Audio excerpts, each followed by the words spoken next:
Sip it, boy. What's up, DMV? It's your girl, KHADIJAH CORRIE, the PG princess. LIT106. Y'all know I'm curating the vibes. God already gave you the play. Now it's on you to run it. You're now parlaying with the princess at LIT106. It's all good vibes. So I need y'all to tap in. It's time to parlay with the princess.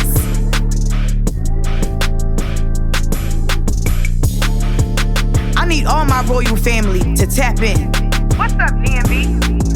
It's always lit at 106. 106. It's the princess of Lit 106.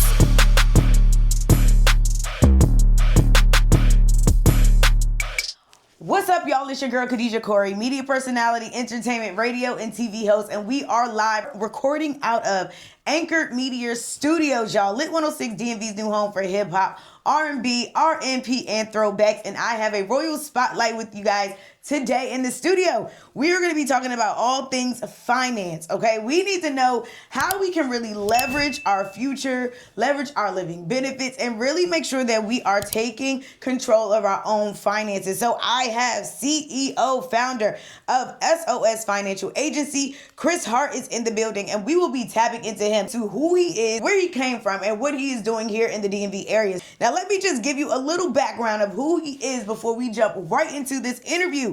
Growing up in Compton, California, Chris has been inspired by his parents, okay? Literally just embracing hard work, community service, okay? He has had a successful career in sales and driven by the desire to utilize his gifts, his leadership, and empowerment, y'all. He has ventured into financial services by joining PHP Agency at the age of 27. You wouldn't even believe where he is today. But listen, he is a co-founder of SOS Agency with his wife, Vasina Hart, okay? It is a pivotal decision to really reinforce who they are. Their focus is on faith, family, and community. So I'm super excited to just really talk deep conversation about his financial commitment to education, inclusivity, of course, when it comes to guidance, agency work, and just overall helping Americans better themselves and understand financial risk, inflation, health costs, and procrastination with their finances. So we have Chris in the building. Chris, how are you feeling today? I'm feeling great. How you feeling? Good. I'm super excited to have you. Thank you for taking some time out of your schedule. Yes, ma'am. I'm just really ready to tap into who you are, what you're doing, and how you're really impacting the DMV community. Absolutely. Okay, so we are here live in Anchor Media Studios with multi-millionaire Chris Hart, y'all. So I need to know a little bit about who you are. Who are you? Who is Chris Hart? Absolutely. So my name is Chris Hart, obviously, right? From the West Coast, born and raised in Compton, California. A lot of us know Compton. It's famous for the artists that came out of Compton, Dre, Eazy-E. We had Snoop in Long Beach, we had Warren G, Nate Dogg, and all that stuff, right? I grew up in Compton. Compton, you get some mystique that it's this gang-infested Crips and Bloods. Right. We got Crips and Bloods, but we got regular stuff too, right? Right. So grew up in Compton, California. Man, prior to working in my industry, man, I grew up in a God-fearing home. So my dad was a pastor, my mom's an evangelist. And so if you know faith and evangelism, and my mom was in the streets, like bullhorn, praying for people, man, laying hands on drug addicts, man, repent, all that kind of stuff, right? So I grew up in a sound home. I wasn't really in the streets. I played sports. Mom and dad kept me out of trouble. And I, like anybody else, man, I wanted to make it out, do my thing. I thought for me it may have been college or playing football. So I played sports as a young man. Went to high school, played sports, went to college for a year and a half. Wow. Dropped out of college. Wow. Came back home. That's a deeper story. Yeah, for sure. Talk about one day, right? And I started working retail jobs, man. So working retail, working at Circuit City, old school company. Yeah. If you under age 27, you probably don't know what that is. who Circuit City is, man. But that was the old school new release Tuesdays. There wasn't no iTunes or Spotify. And I eventually fell into the financial services industry, but man, I was somebody who was driven from day one, was hungry to do more and accomplish more. And I just knew that God had big plans for my life. I wasn't sure where I would go with that. Right. No, I like that so much. Yes, sometimes we all have those humble beginnings, Yep. Especially that kind of shape the trajectory of where we're going in the future. So I totally appreciate that. Stay locked in, y'all. We got some more coming up with Chris Hart right here on LIT106. I got Chris Hart, a multi-millionaire in the building. If you didn't know, now you know, okay? But we are going to tap into how he came to who he is today. So let's talk about building your future. So your message is all about we're not waiting for the future, we're building it. So what does that mindset truly mean to you, and how has that shaped your journey as the founder of SOS Financial Agency? Great question, Khadijah. For me, so I run a financial marketing agency, right? And so I help clients understand how money works. We focus on underserved communities, which may consist of Gen Zs, millennials, women, minorities, right? And in my industry, you gotta realize I'm in a professional industry called financial services. The average agent is a 61-year-old white guy. Now in this industry, when you're attracting new agents, man, people usually go after the cream of the crop. 40-year-old, established, money, doing well already, maybe have a business degree. And what I've done, and I've taken a different shift and approach to what's happening in the industry, where I focus more on younger generations, Gen Z. I'm a millennial, so I'm Unc now. I'm Unc. You're big Unc. I'm 39 years old, man. They call me. I thought I was big bro, but apparently look at the chart. Yeah. I'm a Unc. I'm like, whoa, I'm a Unc. Damn, I'm old. But so I'm 39 years old. I'm a millennial, right? And the Gen Z is what I've been focused on building my agency. Attracting 21-year-olds, 22-year-olds, 24-year-olds, people 3-4 years out of college. And when I say building the future, we're looking towards the future. The future of our country is in the hands of Gen Zs. Yeah. And millennials, but Gen Zs also. For sure. And so I'm not looking past that generation and saying, oh, they're too young, they can't do it. What I found is that generation, to be quite honest, is more in depth with the future of technology and what's happening with AI than millennials.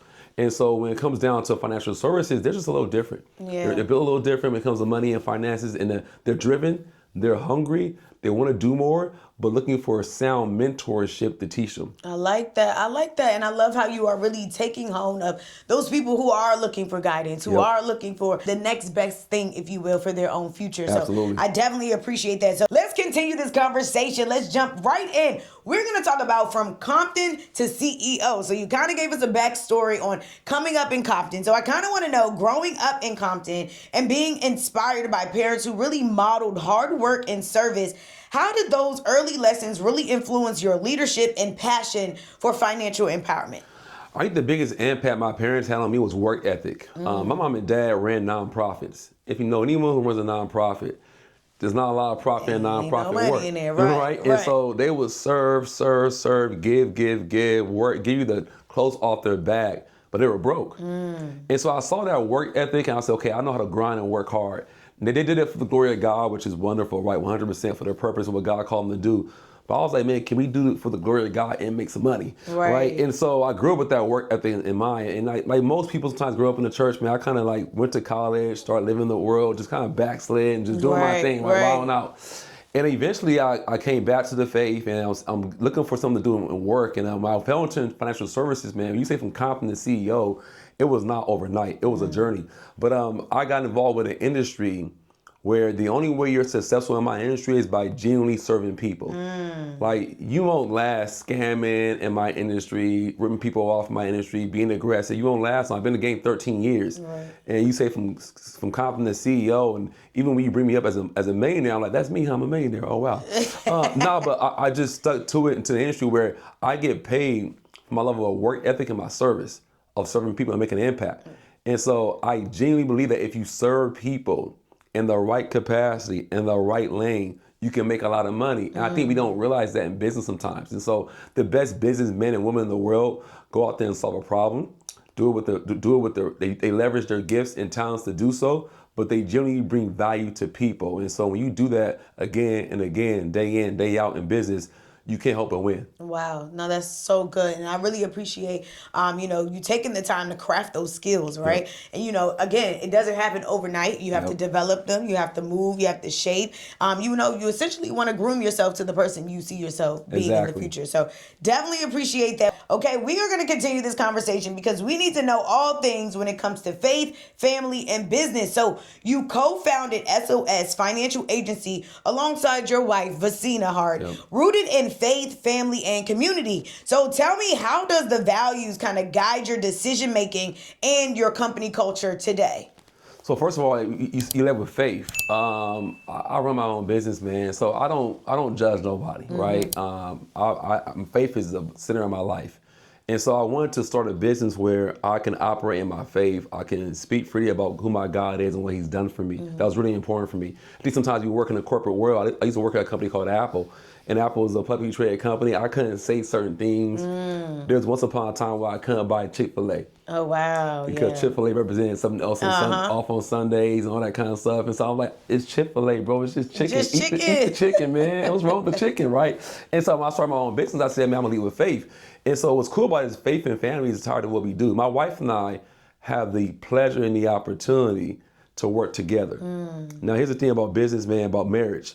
Anybody who's married knows that normally you get married to a wife or a husband, whatever it may be, right? And they go to work. Right. He goes here, she goes here. They come back and forth over the course of a year. Not a big deal. Right. 3 years, 6 years, 10 years. Imagine if 15, 25 years plus of your spouse going in a different direction every morning for 9 hours and coming back. And then kids, you're busy. This is happening. Maybe we'll meet. Maybe we'll talk on vacation, and that leads to a high divorce rate, I believe, in America. Wow. Lack of communication. And so, me and my wife, you can't discount the fact that me and my wife are in the same business together, building our goals and dreams together, in the trenches together. She knows how the business works. I know how it works. It helps keep us bonded, I think, overall. I like that. And I love the fact that in my business, I can apply faith to it. I can put family first. Our kids come to the office. They're around. They know what we do.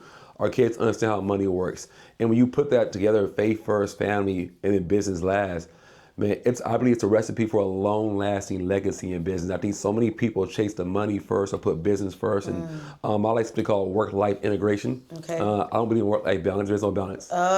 Things happen in certain days, right? You can't balance it. But if you can integrate work, life, faith, and family, and what you do, it's game over. I love that. Okay, so kind of break it down a little bit for decision making in your company culture today with those principles. Yeah, we put values over money every single time. I won't get into the details of how we do our industry and insurance, but you can sell insurance a certain way that highly benefits the agent when it comes to commissions. Right. Man, it may sound crazy. I tell people all the time, warn them, I say, hey man, I don't want to scare you away working with me. But the way we structure insurance for policies for clients, it cuts commission by 75%. Wow. And as a sales guy, who wants to cut commission by 75%? Nobody. Right. But when you lead with values first, it actually makes you more money because long-term, word of mouth, I've been in the game going on 13 years. I don't cold call for clients. I don't buy leads to get clients. I've never knocked on the door in my life. I'm not going to do it ever again. Ever in the near future. I don't want to knock on doors. It's crazy. It's cold outside. Right? I don't knock on no doors. But my business is constantly grown by word of mouth, by taking care of people. And so when you, in my opinion, when you use biblical principles in business, it makes you money whether you follow the Bible or not. It's just wisdom in that book. And so for me, I'm going to lead by bringing value to people, putting people first. And through word of mouth, if you talk about Chris Hart, if you say my name in the industry, if I had a past client or a past agent or a past interaction with me, people say great things about our interaction. Right. And that there is my legacy. So my legacy and reputation comes before I even come to the room. Wow, that's amazing. No, I definitely appreciate values and principles, right? We all got morals, but it's really how well do you follow them? How well do you lead with them? So definitely appreciate that, Hart. So we are going to talk about the importance of life insurance. Okay. So many families avoid conversations about life insurance until it's either too late. Yeah. Okay. Yep. So why is it so critical for people, especially within underserved communities, to prioritize financial protection now rather than later? Yeah. I think so many people have this mystique about life insurance that if I talk about it, or if I get a policy, I'm going to die. That's crazy. We don't understand the importance of legacy, man. We all understand why you get a 401k to invest into your future for the retirement. Why would you invest in real estate or buy a property? Because it builds equity over time. Life insurance is literally exchanging pennies for dollars. Imagine if I said, hey, give me this penny, I'll give you $1. Who would do it? Everybody would do it. It's crazy. It's a crazy investment. Here's the thing. Here's the problem with it. We think we only can use life insurance for death. So the first problem in a lot of our communities is that we don't want to sow a seed for the next generation. If I was to pay $10 a month to make sure my kids get $100,000 when I die, Right. that would set my kids up for the next generation to have to buy a house or buy a property. I had a client one time, and she, well, not a client, it was an agent of mine, and her grandfather had passed away, right? Grandfather, not father, grandfather passed away. She wasn't African American, I will put that way. She was a little melanin, she lacked melanin in her skin. Okay. Almost, right? But yeah, her grandfather was Jewish. Okay. And so he passed away and passed down over $1 million to her. Wow. And I said, wait, time out. Your grandfather passed away and gave you $1 million? So I'm thinking like, what did the kids get? Right. She's grandkids. Right. And she has siblings and they got $1 million too. I said, who is this man's 80s that had millions of dollars in life insurance to pass down to his kids and his grandkids? But what it did for her, she was a teacher. She retired from teaching, went into real estate investing in her mid-20s. From a seed from her grandfather. Now, here's the problem with that. A lot of us are like, man, well, I'm trying to live my life the best I can. I mean, we got to stop being selfish and really think about the next generation. But here's the cool thing about insurance. Not only does it have a death benefit, it offers a living benefit too. Wow. And so we teach people how to leverage life insurance, not just for death, but while I'm living. You mentioned long-term care. Imagine if we get sick, cancer, heart attack, stroke. We have a lot of issues, health issues in the black community when it comes to things like cancer, breast cancer, when it comes to prostate cancer in black men. For sure. And we're the most affected by it, but we have nothing in place. If we get sick, who's taking care of us? Our spouse, our kids. And so it's super important in underserved communities to teach about money and finances. One of the reasons why we're growing as a company so fast, we're one of the fastest growing African American insurance companies in the country. Why is that? Because we're in an underserved community with a lack of representation in what we do. Right. So we need more people who look like me, talk like me, act like me, actually representing the industry to our people. Right. No, that's so good. I mean, it is Black History Month, so what is. other better way to really educate our people and really encourage our community to get out there and get life insurance, especially even if you just need to do a little bit more research, even if you just need to ask or have a consultation or whatever that looks like to just make sure your family is protected. Absolutely. So definitely encourage it. As you all know, I am a licensed life insurance agent, so I am under Chris's direction, okay? He is my mentor in this industry, so we really are educating our communities on that. So stay locked in. What's up, y'all? Welcome back. LIT106 is here today with our Royal Spotlight, Christopher Hart, and you are parlaying with us today. All things money, finances, goals, future, legacy, you name it. We are making sure we are covering it all. So let's deep dive a little bit into leadership development. You kind of built a diverse and dynamic team focused around education and opportunity. So what are some of the key qualities you are looking for when developing future leaders? And how can someone maybe step into their leadership potential, maybe under your direction or getting in the right environment? Absolutely. First of all, there's this concept that people have to be taught to be leaders or you have to develop leaders. I'm developing leaders 100%, but there's a book from a guy named Dr. Miles Monroe, one of my most famous pastors of all time. He was a pastor in the Bahamas, and unfortunately he passed away in 2014. And Dr. Miles Monroe has a book called The Spirit of Leadership. It talks about from a biblical perspective that God gave us dominion over this earth. Like we as people naturally want to lead our domains, our household, our family, our job, how we work. We can't stand being tied down sometimes. We want to go travel, do certain things. And so I believe anyone who comes into my organization is a leader. They're all leaders automatically. Now my job as a leader of leaders is to help stimulate those gifts, those talents, and get them to overcome the fear of leading. And so when you come into our firm, obviously we're a financial services firm. We sell life insurance products. But really, we develop leaders at the end of the day. Because I'm looking for leaders in their community, again, to be a beacon of hope for that community, to educate on money and finances, to help people make extra income part-time. And so looking at leadership here, my goal is that when I see somebody, I see the best in them. Right. Now, one thing it takes time is patience. It's patience, man. So when I see somebody who's maybe an up-and-coming leader, I'm okay being patient, pouring into them, training them, developing them. Everything I do around, I give them tests. And I think the best person is a willing person. Yeah. If somebody's willing to get better, to improve, to grow, to read, I don't care about your background, where you come from, if you're educated, not educated. I don't care if you're from a third world country, you speak broken English. If like, man, Chris, I'm willing to get better and improve. I think the best coaches look for raw material that wants to get improved, but more importantly, wants to be coached. Yeah, no, that's so good, and I appreciate being in an environment with other like-minded individuals to kind of help shape me, and let alone most of us have the qualities. We just need somebody to help pull it out of us, right? Yep. And so I know for me, I'm one of those people that I see the potential, I see the light, I see the end, but now I just need to know how to get there and navigate to the end. So definitely appreciate the leadership development program that you have with the young individuals today, and especially in the DMV. So we're all trying to shape ourselves and just be better overall people. Yeah. So definitely appreciate that. You guys stay locked in. We're going to tap a little bit more into legacy and finance independently. So don't move. It's KHADIJAH Corrie and Chris Hart for our Royal Spotlight on LIT106. We are here at Anchor Media Studios recording live LIT106 Royal Spotlight with Chris Hart. We are tapping into legacy and financial independence. So when we think about legacy, we're not just talking wealth, but we're more so talking about impact. So what do you hope individuals and families take away from the work that you're doing in financial literacy? For me, legacy is far beyond, like you said, wealth. The houses, the retirement accounts, the wealth being passed to my kids. Legacy is, for me, discipleship through others. So for me, if I'm leaving a legacy behind, what's the scope and the impact of that legacy? Is it one generation, 2 generations? Is it 10 years, 20 years? Unfortunately, we know people that have passed away for a decade and forgotten, even by their family.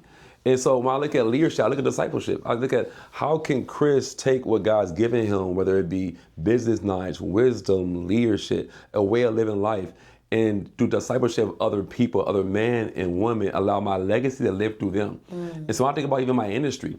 I love developing new leaders. That's part of my legacy. My sons are part of my legacy. And so legacy is so important, but legacy takes time to build. Yeah. It takes time to build. Because legacy, again, if you look at a legacy, it's an imprint, an essence of what you left behind. And the best way to leave behind an imprint of who you are as a man or a woman is to leave it behind to somebody else. Right. Whether it's a child or whether it's someone you work with. And so I think for me, when you see the people I work with, I tell people all the time, people come out to my office, right? They'll come to my office and we run these workshops and they'll meet me in person somewhere, maybe at our coffee shop or a networking event. I'll say, come out to my office to see the fruit of what I've done. What do you mean? I want you to talk to the people I work with. That's the fruit of who I am. Don't take it for who I am. Yeah. Oh, Chris is doing well. He's got money. He's a millionaire. No. Who cares about me? Go talk to the people who have been around me for a year, 3 years, 6 years. That's who I am. Yeah, that's the impact. And you can say, hey, I have a group of people that you can talk to that I've spent time with, and you'll see my imprint of how I move, how I think in them. That's legacy. That's legacy. I love it. Putting a little bit of you in everybody else. I like that. I like that for sure. And that's the definitely way to leave that lineage and keep that name living. So I definitely appreciate that. Listen, stay locked in. We're going to let you guys know exactly how you guys can get in contact with him, where you can find him, his websites, all of the things. So don't move. We'll be right back as the princess of LIT106. We are here live in Anchor Media Studios, and we have been talking to our Royal Spotlight, Chris Hart, a multi-millionaire in financial services. And of course, I am so grateful to be under the direction of him and his mentorship. So people are definitely going to want to know where they can connect with you, find you. What are some of your social media platforms? All of the things you can think of. Let us know where we can find you. Absolutely. So my main platform is Instagram. I'm also on IG. It's Sold Out Servant. So Sold Out Servant. Just add that. That's my IG. I have a lot of content on there. A lot of my information, what we do. I'm really in the community a ton. We have financial workshops. We run financial workshops at my firm, at my office, every Tuesday night, Wednesday, Thursday, 2 on Saturday, 10 a.m. on Saturday, and 2 p.m. on Saturday. And we average anywhere from 45 to 70 guests at these financial workshops. And our main goal, you'll see it on my IG platform, is to really reach out to our community. We believe the best client in the future is an educated, informed client. And so we're not one of those shops where we try and sell you to death to buy some life insurance. No. Come out and learn about how money works. Come learn about the 3 ways money grows, the 5 homes of money. Where should I put money? In my 401k, my IRA, cryptocurrency, real estate, insurance, and how does it work for me? How is it impacted by taxes? And so if we can teach somebody how to make their money work for what they currently have right now, We don't have to tell you anything. We can help you solve problems that are genuine. And so for us, we're a big firm on teaching and educating. And so like I said, you can find me on IG at Sold Out Servant. Let me invite you up to one of our workshops to see what we do. We're located in Calverton, Maryland. So you're in the DMV area. We're in a good spot. We're not too far from Baltimore, right down the street from DC, right near touching PG County, Montgomery County, and Anne Arundel County. Yep, right in the middle, in the heart of the DMV area. Yep. So super excited. Thank you so much for stopping by, tuning in. We are going to be tapping into you, and I'm pretty sure we'll have some viewers and listeners out there who want to just kind of learn just a little bit more about financial services. And that's what we're here to do, is just teach. So stay locked in. Thank you guys so much for tuning in. Chris, thank you so much for your time. I appreciate you. We will be tapping in some more with Chris Hart right here on LIT106. What's up, DMV? It's always lit at 106. 106. It's the princess of LIT 106.